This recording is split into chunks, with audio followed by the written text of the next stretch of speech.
नमस्कार दोस्तों। तो जो नेक्स्ट क्वेश्चन है जो लॉ के लिए, लॉ ऑफ कॉन्स्टिट्यूशन का बड़ा इंपॉर्टेंट पोर्शन कवर करता है, that is rule of law. बहुत इंपॉर्टेंट क्वेश्चन है। अपने आप में रूल ऑफ लॉ जो है वो आधे कॉन्स्टिट्यूशन को एक्सप्लेन कर देता है। रूल ऑफ लॉ का मतलब क्या है? रूल ऑफ लॉ का मतलब है कि कानून का शासन।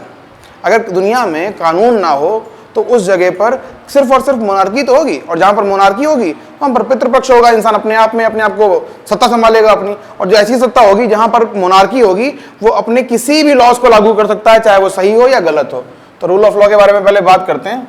लिख लीजिए आप, government ruled by law.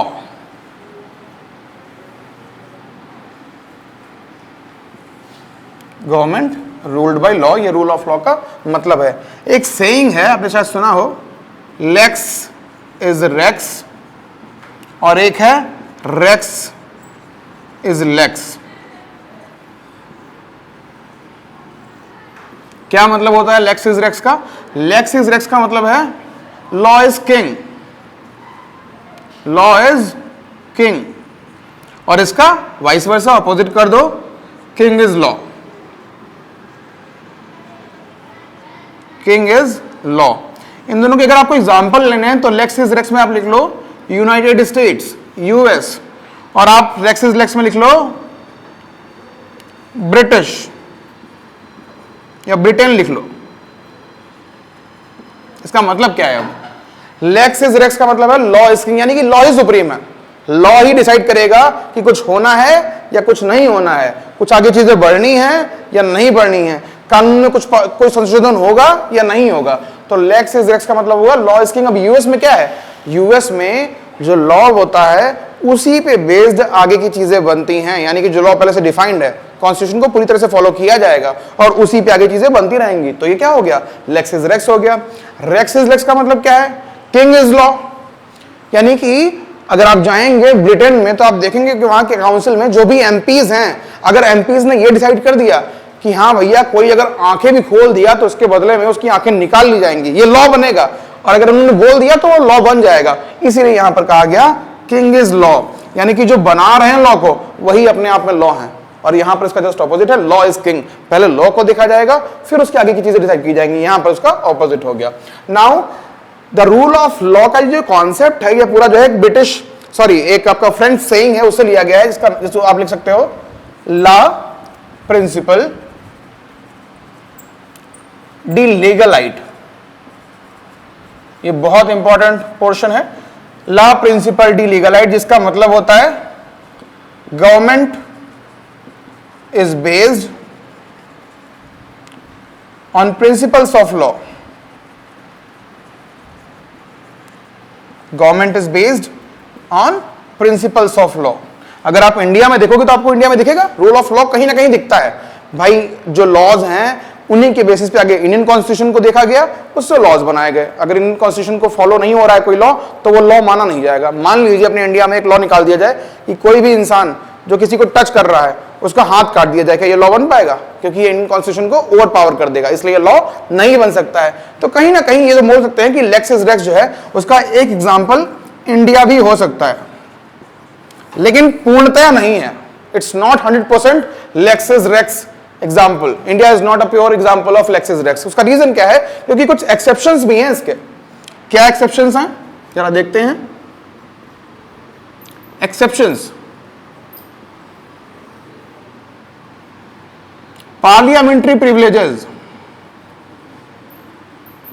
Parliamentary privileges ये अपने आप में बहुत इंपॉर्टेंट पोर्शन है। कभी अगर मौका मिला तो इसका एक अलग से वीडियो बनाएंगे पार्लियामेंट्री प्रिविलेजेस का। क्या होते हैं ये पार्लियामेंट्री प्रिविलेजेस? पहले तो ये जान लीजिए, ये दो आर्टिकल हैं,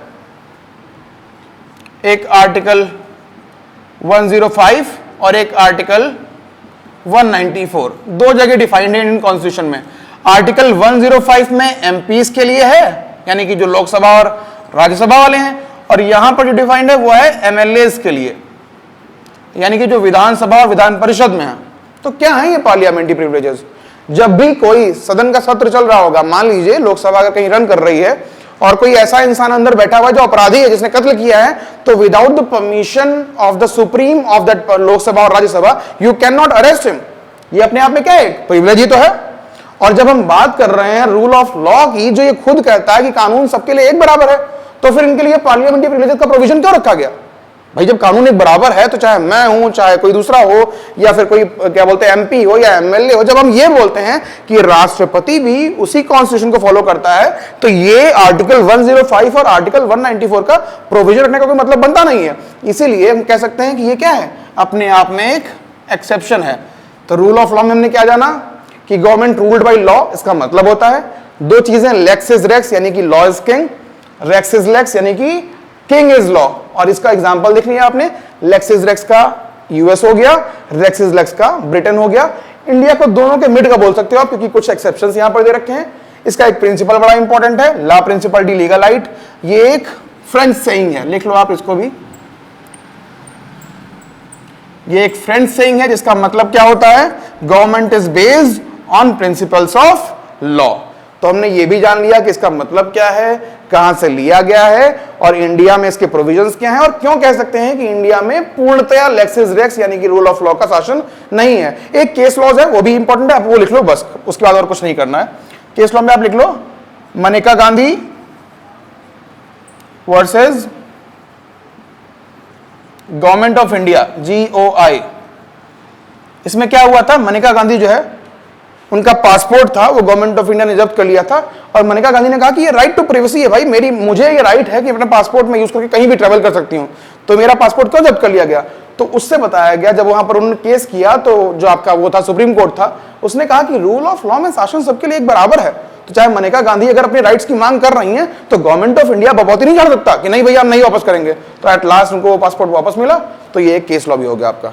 तो I think we have covered everything. So thank you so much, and keep liking, keep subscribing, and keep whatever you want.